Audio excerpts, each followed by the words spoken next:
This episode contains material that might be triggering for some. If you need to stop the podcast at any time to take care of yourself, please do so.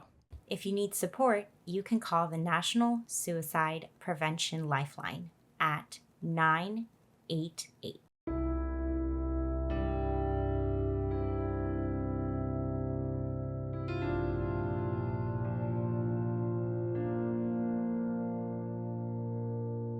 Dialectical behavior therapy was created in the 1980s by Marsha Linehan in Seattle, Washington. Today, DBT is taught all over the world. We're two therapists who believe everyone can benefit from DBT skills. I'm Kate. I'm Michelle. And this is DBT and Me.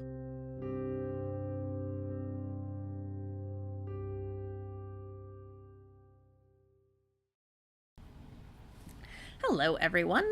Hi, guys. And welcome to Q&A 64. I will start with, somewhere between disclaimer and disclosure. Those of you who are in the Facebook group may have seen my post there about this. If not, go check it out because it's got a lot of cute puppy pictures. Which is all to say, I am the proud owner of a now creeping up on almost 10-week-old golden doodle puppy. His name is Gooseberry. We call him Goose for short. He is adorable. He has separation anxiety, and he's in the room with me.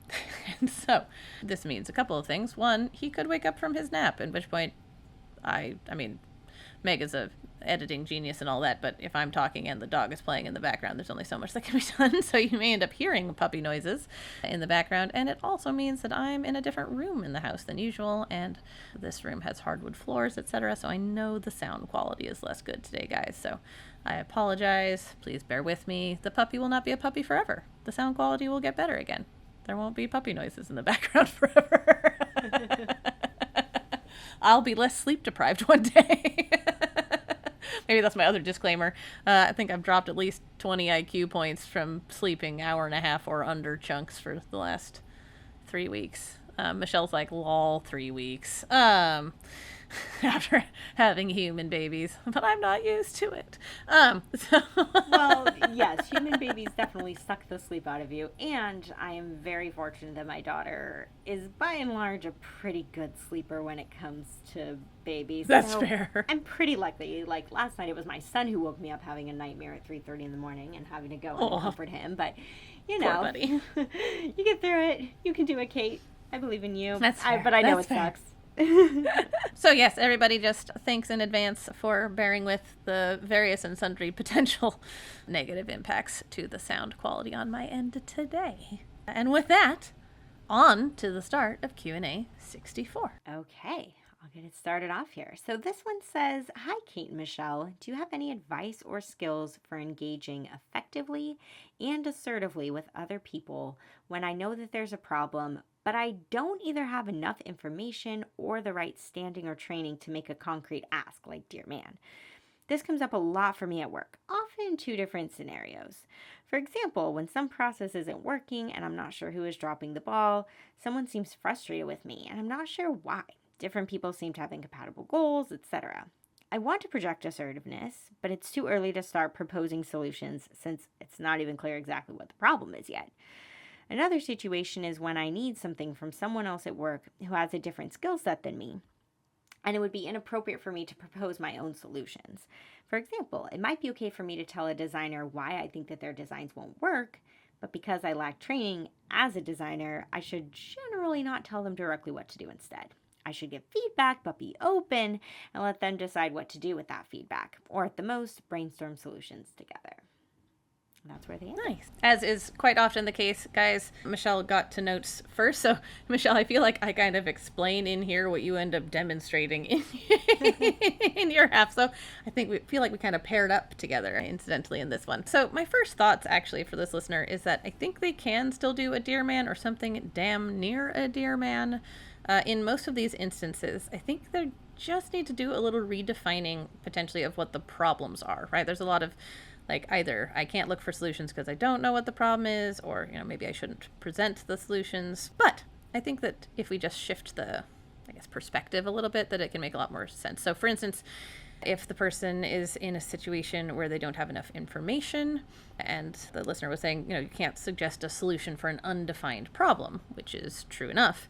But in that case, the problem becomes the lack of information, right? The fact that you don't know what the problem is becomes the problem in and of itself. So, right, you could describe what you know and what you don't know, and then ask for the person's participation in helping you gain the information that you need.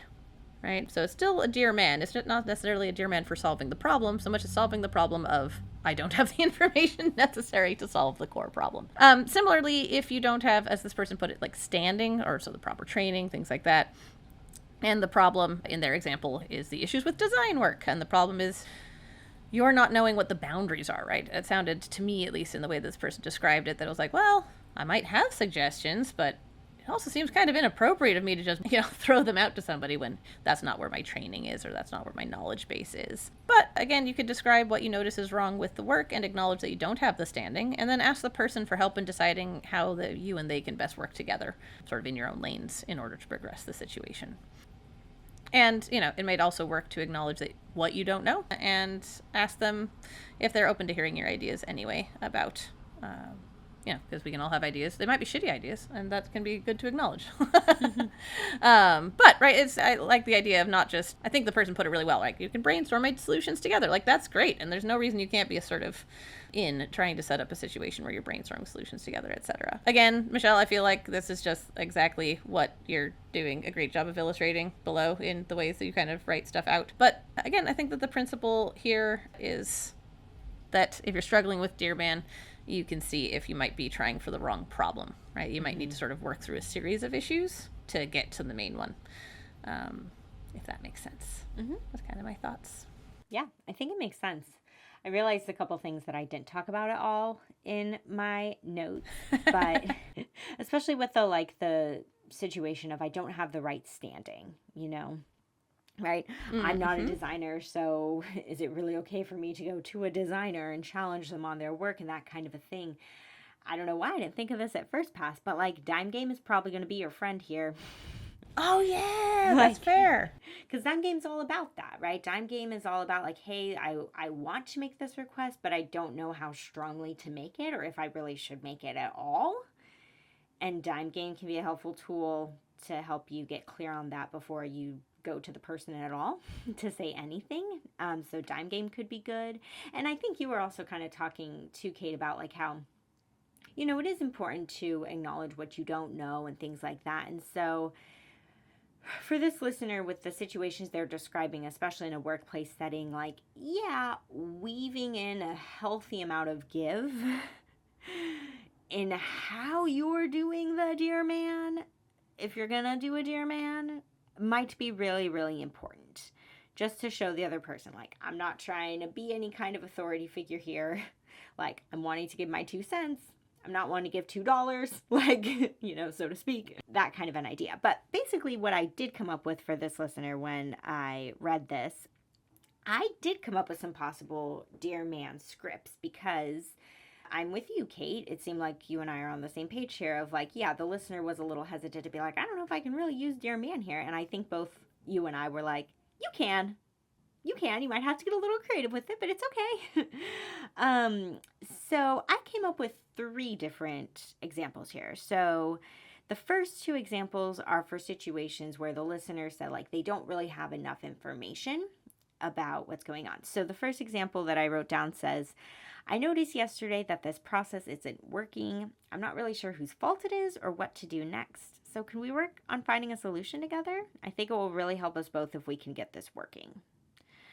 So again, that's basically saying, I don't know a lot of what's going on here, but I am aware that something is off. The next one says, lately I've been doing blank, and I've seen you doing blank, whatever it would be for this person's shop. It seems like we might be on 2 different pages, and I really want us to come together to work on this so we can have the same goal. So again, if you listen closely in both of those examples, they're short and sweet, but that's how the Dear part of Dear Man is supposed to be. And all 4 of the components are there. Another one here for the times, where they don't really have the right standing. The one I came up with is saying, I saw your design the other day. I'm a little worried that it may not work for this project. I have some ideas, but I want to make sure you're okay with me making suggestions before I just start sharing. So let me know if that would be okay with you. Right? So sometimes with Dear Man, yeah, it's the ask that you're making is about checking with the other person to be like, is it okay for me to share with you? Is it okay for me to assert myself here? We don't just necessarily dive into the thing we're asking for, but we're checking about if it's okay to even make the ask in the first place. As with anything, right? These are just examples, so tweak and adjust stuff as you need to, listener, or for anybody else listening who finds themselves in a similar situation as this listener, especially in a workplace setting. But yeah, like when it comes to that idea of being assertive and like what is assertiveness really about, like assertiveness is about being clear and direct with what you're thinking and feeling, like really highlighting the D and the E parts of Dear Man. When we can do that with other people, of being able to explain, okay, here's the objective thing that I'm observing. That's the D. And then the E being like, this is a thought or an emotion that I'm having about it.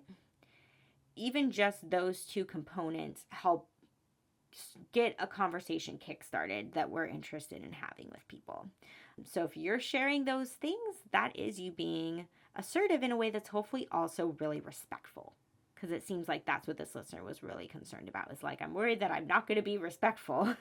Or that, again, like people are going to take offense to me potentially overstepping my boundaries. Like, in my opinion anyways, it's not really overstepping your boundaries to be like, hey, I'm observing this.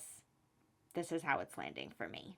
Now I'd really like to hear how it's landing for you, what you're observing, and then how can we figure out where we're on the same page and where we're on different pages. That's what I thought about that one. I like it. All right, on to the second one.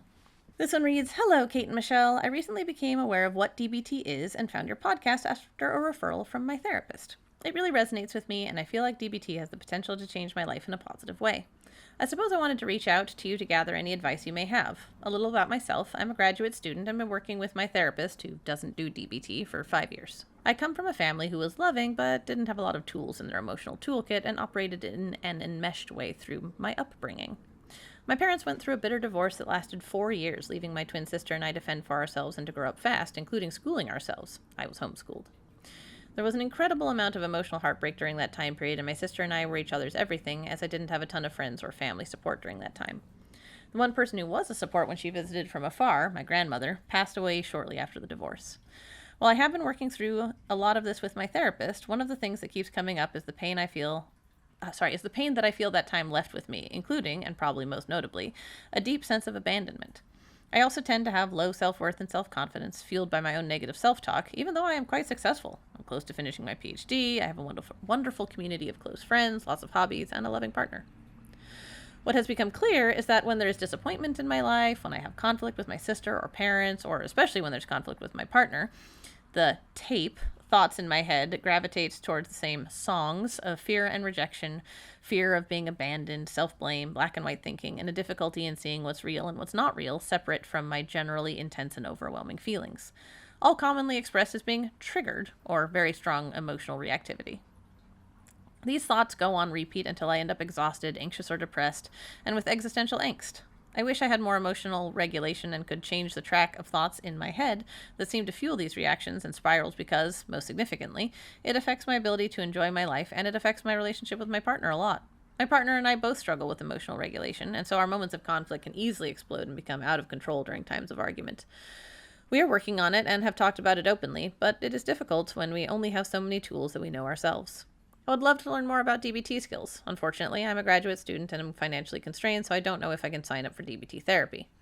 I have insurance, but don't know if that covers DBT therapy. Is there any advice you can give me? Anything you would recommend I learn to implement these skills until I can afford DBT therapy? Thanks so much in advance. Yeah. I've been hearing you read through this email out loud because sometimes we edit things down, sometimes we don't. And I was reading this one and I was just kind of like, I want to leave all this detail in because I feel like there's so much that people can relate to with what this listener shared.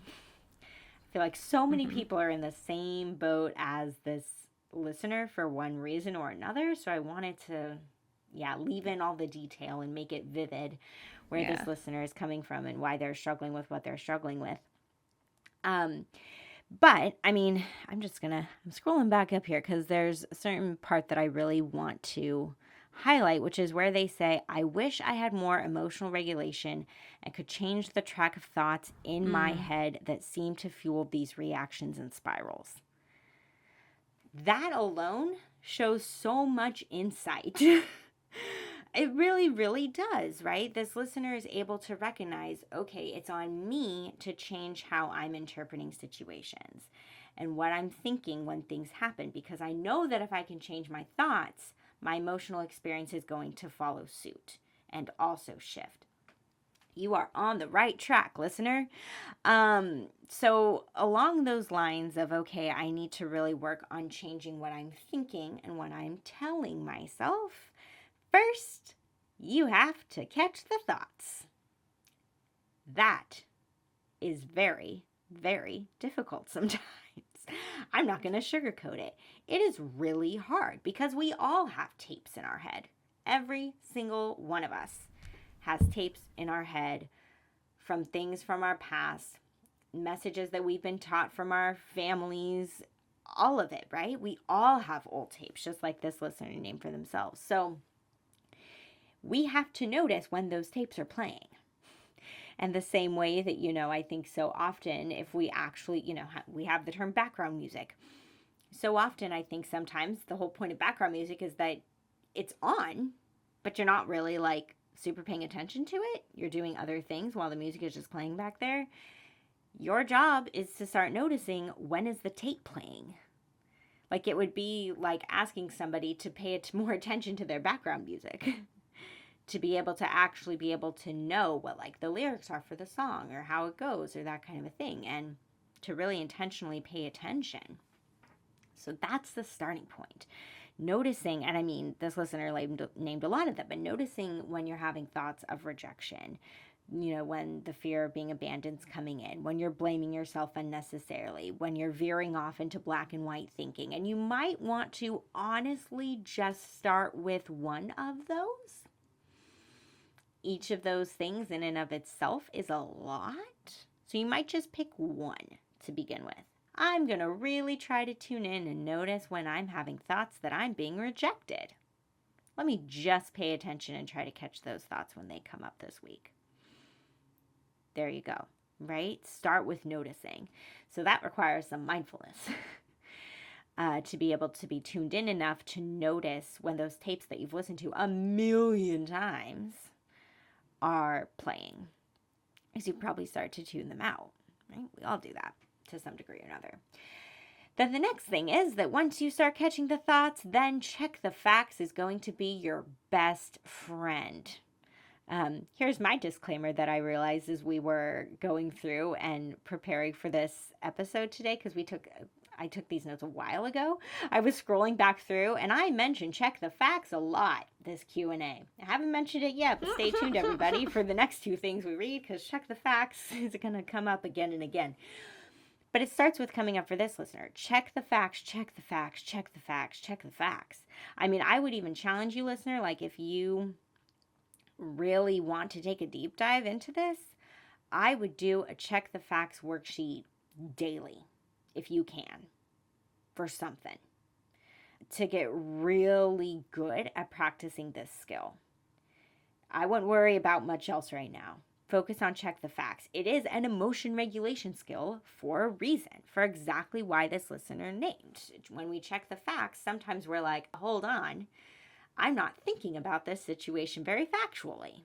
If I can think about it in a different way, my emotion or its intensity might shift, might change. Let me see what happens when I check the facts. So dive into that skill. A couple things that I wrote down that don't have anything to do with DBT, but seemed important. So bring these up in therapy if you haven't already, because this is where my therapist brain went. But I was curious to know more about your relationships that you have in your life. Like, what I was curious about was with your sister, your twin. What's the state of that relationship and how is that impacting you? Are the two of you close at this time? Are you talking frequently? Are you in close contact with each other? And I think the reason why that seems important is because when it comes to processing through stuff from our past and trying to change the tapes, sometimes it's helpful to have a confidant who maybe also has similar tapes playing for themselves. To have somebody that you can talk to who's going to get it. And you and your twin went through all of these experiences together. It sounds like your parents' divorce was really traumatic for both of you. So how is that impacting you, either positively or negatively, to have a close or not close relationship with your twin? That's a really important connection in your life. And the other thing I was wondering about is, you mentioned your grandmother's death. That seemed important because you lost a really close, attachment figure with your grandma dying. What's your grief looked like around that? Have you not really looked at your grief? Have you looked at it but need to return back to looking at it again? Because it really doesn't matter how long ago it was, grief lingers with us, especially if at the time of the loss, we don't really process the loss. And there's this delay between when the loss actually happens and then our processing of it. That happens commonly. That's nothing to feel ashamed about. If that is what happened for you, I just want to make sure you have not postponed processing. Or again, if you've had that thought too, where it's like, I did process it at the time, I'm good now. I would challenge you on that, because I'm sure there are ways that her death is still impacting you. So all of this that you're trying to do, listener, you're just trying to get out of survival mode, because you were in survival mode for a number of years with the things that happened to you. And now it's working to get out of it. And again, that's where check the facts can be the skill that I would recommend for you, because it's figuring out, am I actually basing my reaction here off of the present, or is this reaction really more based in the past and things that I once experienced but I'm not currently in now? Start to notice that. Start to pay attention. That's what I would recommend. So, I don't know, lots of stuff there, because they included a lot, which I appreciated. Yeah, no, it's fair. And, I got to the end of the stuff that I wrote about it and also realized that I felt like there was one last question I had to answer, because I was like, there is a lot in here. So just to start off with, I want to say I agree with you about the importance of mindfulness, right? When it comes to being able to notice when you're getting triggered, right? And just being mindful, one of the nicest things about a mindful state is that it gives you just a little modicum of distance between you and the emotional state, you and the thoughts, you and, whatever it is that you're being mindfully aware of. And so that's just a really nice thing. It adds just a little bit of emotional distance, which generally adds just a tiny bit of emotional regulation, right? So as a starting place, mindfulness is fantastic. Along with checking the facts, sometimes I would say after, sometimes depending, maybe instead of, but I really like checking the facts also, considering the kinds of thoughts and things that the listener was describing having. I would also add accepts. I think that distraction is an astounding tool, especially once you've been able to recognize, I'm having these thoughts, right? I'm going down this path. I don't want to be on this path anymore. Sometimes the way you recognize that you're on that path and recognize that you want to get off of it is through check the facts and repetition there. Sometimes you might just be like, I know these thoughts. I know where I am, and I know that it's not reasonable. I don't even need to check. I've checked enough times to know what's going on here. At which point, I think it can really be okay to just sort of move on to accepts, move on to something more deliberate to change the channel. Know yourself, get to know which skill or which portion of that skill works best for you. For me, probably the E, like watching TV or a movie that's a different emotional content or different music sometimes is usually the best thing. But what engrosses you and is a different emotional flavor. But yeah, I would definitely put in accepts. Also stop, I think, especially since you talk about interpersonal dynamics that can get kind of explosive. Stop can be a really nice way to, literally stop those things from escalating and continuing, right? Because it gives you that break, gives you that moment to step away and not just let that freight train keep going. And last but not least, I was feeling like I had wrapped up, and then I remember the last thing that they say is anything you would recommend I learn to implement these skills until I can afford DBT therapy, which I kind of took as without therapy, how do I ingrain these, or how do I really get these known or something like that. So maybe I'm misinterpreting, but the way that I interpreted that, the answer I had is how to get them in without a class is just to practice with patience, right? Repetition is so key, is so important. And, we all take the time we take. Some skills come more easily to some people and other skills are more difficult. And so just, taking the time you need, being patient with yourself and with the skill to practice any given skill enough that it starts to feel somewhat ingrained is what I would say to do. But of course, I would say to do that with a class too, by the way. So while I definitely recommend having a class, the basic principle of practice with patience is going to be the same wherever you're getting your DBT information or skills. Mm-hmm. Yeah, awesome. The next one says, how do you deal with medication that causes anxiety and depression? I'm on day 5 of a new prescription and I'm using check the facts basically, telling myself that it's just because of the new medication and I still have a great life filled with friends and family. This morning, I keep getting irritated with people though.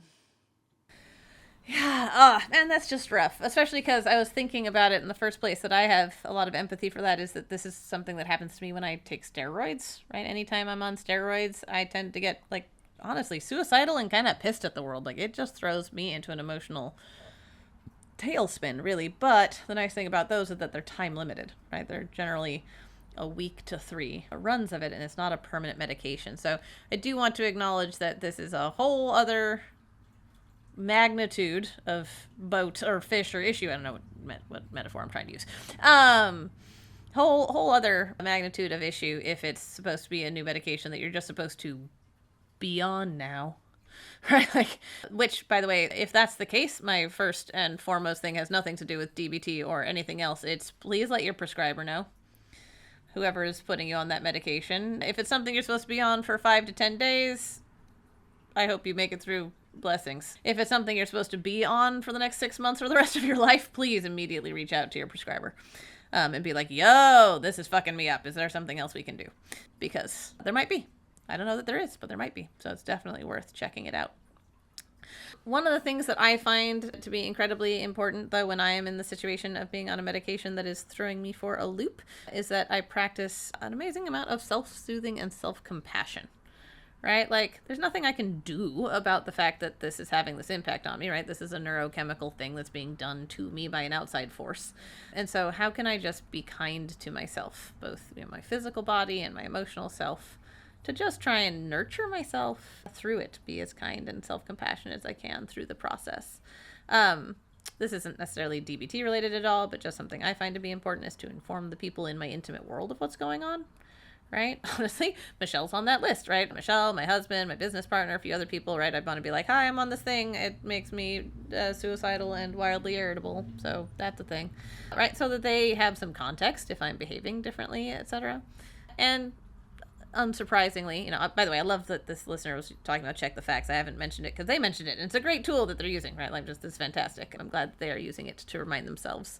Right. Basically, the answer to what do I actually know? I know I'm on a new medication and this isn't my life actually being different. Right. Like, that's fantastic. That's the way to use check the facts to kind of validate yourself, not necessarily validate the emotion that you're having in that moment, but kind of validate yourself, which I think is great. But just mindfulness in general, right, is super important. So you can kind of suss out what's you, what is your life, what's actually happening in the world around you, and sort those out from just the like, wow, for some reason I am baseline just pissed at everyone I've ever met. Right? That doesn't actually have anything to do with anything. That's just there. Right? And so being able to be mindfully present and mindfully aware can help you, I don't want to put that, catch the source of the emotions before you take action on them. Right? You can't necessarily prevent the emotions from showing up to begin with, but you can choose which ones you do and don't take action on, and being mindful can help you pick in that regard. Yeah, awesome. Definitely going to echo some of the things that you said because, yeah, my brain also went to please, please, please let your prescriber know. And I missed that was the first thing you said on there, Michelle. Oh. That's funny. Hey, it's worth saying twice. I'm glad you said it, and I'm just doubling down on it. So no worries that you said it as well because it is worth saying twice. I have worked with clients who, of course, I don't prescribe medication. That's not what I do as a therapist, but I have plenty of clients who are on medication to treat mental health stuff, and also medication that sometimes then causes a ramping up in mental health stuff as a side effect. And, sometimes they'll share this with me. But, they're hesitant to let their prescriber know. Or again, they want to be like, well, I've heard that it's normal for this medication, which is like, just because it can be, like all those commercials we see where they list all the side effects, may cause this, blah, blah, blah. How often do we hear, like, may cause suicidal thinking? Yeah, we hear that. And also, when you are in it, yeah, that when you're experiencing those side effects, as Kate already put it, it's one of those things where you should still let your prescriber know, because there could maybe be another option for you where you wouldn't have that side effect. So I don't care if the side effects you're experiencing are kind of par for the course with that medication. It's still something where you could then consider other options. So yeah, talk to your prescriber as soon as you can when you notice side effects. That's very important. As far as skills go, I was kind of thinking about just like everything that Kate was saying about the self-compassion is really important. And I saw that playing off of please a little bit, right? Like when our please skills are off, of course, it impacts our mood. So being able to say things to yourself, in this case with medication, yeah, it is. It's basically telling yourself, oh, I'm adjusting to this new medication, and that may be why I'm irritable, and just keeping it like real short and sweet. Also, like Kate was saying, but you can apply this to other things as a way to have compassion for yourself. Like, oh, I'm feeling more irritable because I didn't sleep well last night, or I haven't eaten in a while. No wonder I'm feeling tired, or whatever it may be. There's a way to look at the facts and to look at where your play skills may need some work without shitting on yourself. Just being really factual about it. Oh yeah, didn't do that thing. That may be why I'm feeling this way now. And just naming it. And that is a way to check the facts. The other thing that I noticed, I didn't really put this down in my notes, but I was thinking about it as we were reading it, because this is what happens all the time. I feel like I caught, even though this listener didn't use the word should, we can should on ourselves without saying the word should. And I caught that listener is maybe doing that a little bit. Because even though I hear the benefits where they're like, well, I want to remind myself that I still have a great life filled with friends and family. If I had to fill in the blank after that, it seems like what they were getting at is, I still have a great life filled with friends and family, so I shouldn't be feeling the way that I'm feeling. That seemed to be the unspoken underlying message there, right? And sometimes we can do this. We can use gratitude, which is a fantastic thing to be practicing. We've talked about gratitude many a time on the podcast. Lots of great ways to use gratitude. I also don't want you to use gratitude to should on yourself and to tell yourself to not feel what you're feeling, or to tell yourself that, it shouldn't be a big deal or anything like that. I want you dialectically to be able to really hold on to both. And sometimes I think there is a time and place to, I'm just imagining how what this listener said would have played out if they would have said, I'm telling myself it's because of the new medication. And if they just left it at that, right? And left off the part of like, and I still have a great life filled with friends and family. That's true that you have a great life filled with friends and family. I also, just don't want you to use that as a way to downplay the challenges that you're experiencing because of the new medication. Just being in that place where you can feel comfortable just naming like, yeah, I'm not myself lately because of this medication. I am struggling because of this medication. And just having that be what it is without trying to justify or fight with yourself about why you shouldn't be struggling. It's okay to just acknowledge that you are and to just leave it there. That's okay sometimes. Nice. All right, the puppy's up and moving, by the way, so folks hear it. I apologize. Hey, he's a dork. So on to the last one, I think. Mm-hmm. Yep, last one. Yeah, okay. This one says, I listened to your first episode, and I'm wondering if you two have any tips for dealing with insecurities. I get so into my head about it, which makes being in a relationship hard. I was diagnosed with BPD around 20, I think. I can't fully remember. I have always struggled with insecurities and black and white thinking about my insecurities and how others view me when they see me. I don't even want to go to a swimming pool with my boyfriend because of all the attractive people he will see. I'm just really struggling. I haven't been able to find a DBT therapist in my area. I look forward to hearing from you. Yeah, there's definitely similarities between this one and the second listener who had the, longer email about, yeah, their twin and their grandma and old tapes and all of that. Right? This listener's kind of talking about something very similar. These insecurities, these are old tapes. Insecurities can run deep sometimes. So, because of that, I also found myself really going to check the facts as a go to skill to pay attention to and really practice. And here's the thing about check the facts that I think is important. If we go with the example here where they say, I don't even want to go to a swimming pool with my boyfriend because of all the attractive people he will see. Well, there is a fear there, right? Check the facts, ask that question of like, what is the catastrophe?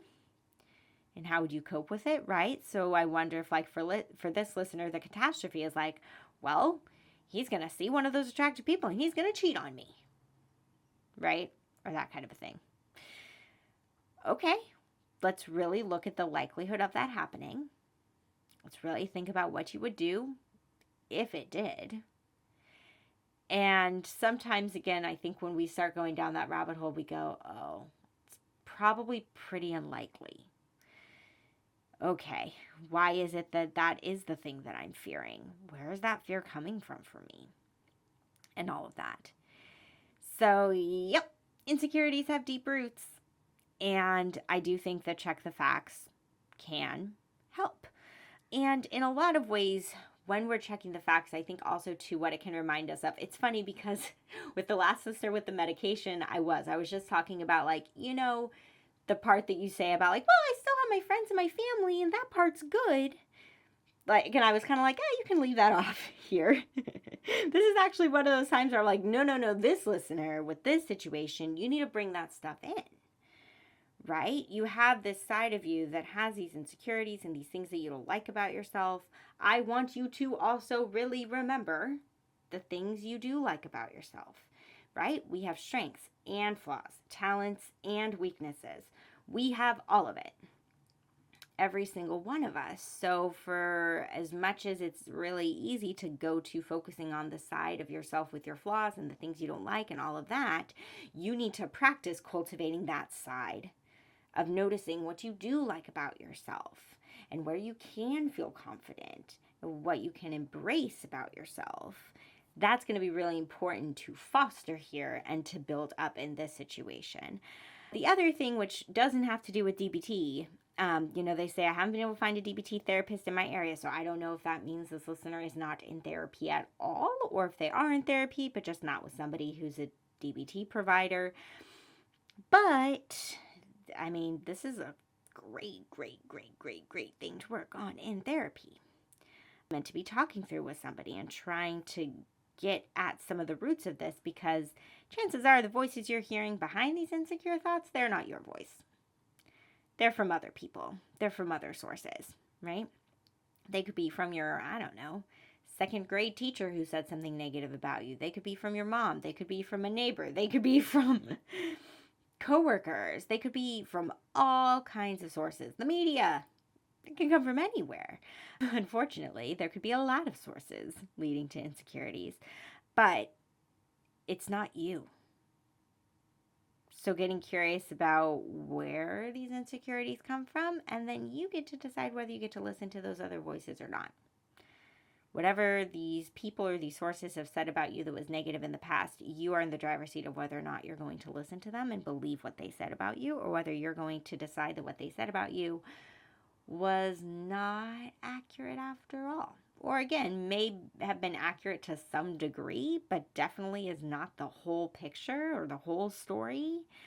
And then you get to decide what other pieces of the story you are going to choose to believe about yourself. But that work can really be helped along with the support of a therapist. So if there's a way to find any kind of therapist in your area, even if it's not a DBT therapist, could be definitely something worth looking into here. Nice. All right. All right. So I apologize because there's sure to be noises while I'm talking. But just want to start with just saying, as per usual, I agree with you, Michelle, with the checking the facts and dialectics, right? Like those just make a lot of sense. What I would add to those ideas would be mindfulness of emotion. Right? Yeah, I think we're both noticing that a lot of our answers are similar to the person who had similar question, right? Yeah. Right. But just being able to be, again, that awareness, that mindful awareness gives you a little bit of distance from the emotion at hand, helps you see more where it's coming from. And so be able to choose whether you listen to that emotion or not, act on it. To use more, opposite action is a brilliant thing, right? So it can really help you decide whether that's the way you want to lean and how best to do that. Also, as per usual, I'm a big proponent of self-soothing and other self-care in this particular regard, because it can help to reinforce the idea that we're worth it, like we deserve to be treated well. Treating ourselves well can help to remind, basically, how do I put this? Treating ourselves well tells ourselves that we're worth treating well. I guess is the idea. And then I think, I guess not the last idea, sort of a different form of the first idea, is the mindfulness practice of mala beads. Michelle actually and I have been talking about this a bit, and I've been talking about it with all of my fucking clients, it seems like, for a while now. But if you look that up, it's basically repetition of a particular thought or phrase. It can be an affirmation, and you just repeat it. Mala beads, I think. I keep saying 110, but Michelle, you can't yours. I think you said it was 108, so I think maybe it's 108 plus the quote-unquote guru bead, the big one in the middle that tells you when you've gone around once. But you could do it by moving a pile of lentils from stack A to stack B. It doesn't have to be mala beads. The point is just to pick a thought that is healthy and contradictory to the thoughts that you currently have, right? So, I don't know, if right now you're thinking things like, I'm unattractive and my partner is going to leave me, right? That you might choose to repeat a thought of, my partner has chosen to be with this lovely body. Right? Or something like that, right? And then just repeat it.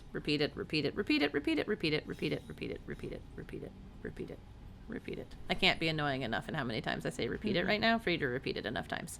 But that's how it works, right? You're literally building new neural pathways physically. You're changing the physical structure of your brain with this practice. And so it takes time and repetition. So when I say do it again, I mean again and again and again and again and again and again and again. But they can be remarkably powerful tools if utilized appropriately. The appropriately is just again and again and again. So I think those are my thoughts. Yeah, awesome. I think bringing in the idea of mala beads is a great suggestion here with what this listener was talking about. Okay, so that brings us to the end of the Q&A for today.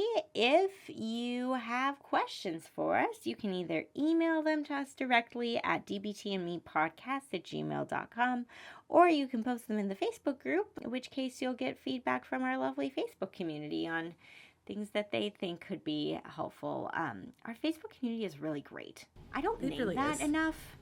They are really, it's fantastic. Really great. Like, everybody is like validating and supportive and gives ideas with like out being like pushy. It's a really awesome space to participate in. So I would encourage you, if you feel comfortable, and you can post anonymously too, if that helps increase your willingness to be vulnerable there. But yeah, posting in the Facebook group can be a great option as well with asking questions that you may have. So we will see you guys hopefully soon for another Q&A in the near future. 65. Yeah, 65. Yeah. All right. See you guys on the next one. Yep. Thanks, everybody. To learn more about us and the DBT skills we're teaching each week, join our Facebook group. Simply log in to your Facebook profile and search for DBT and Me podcast.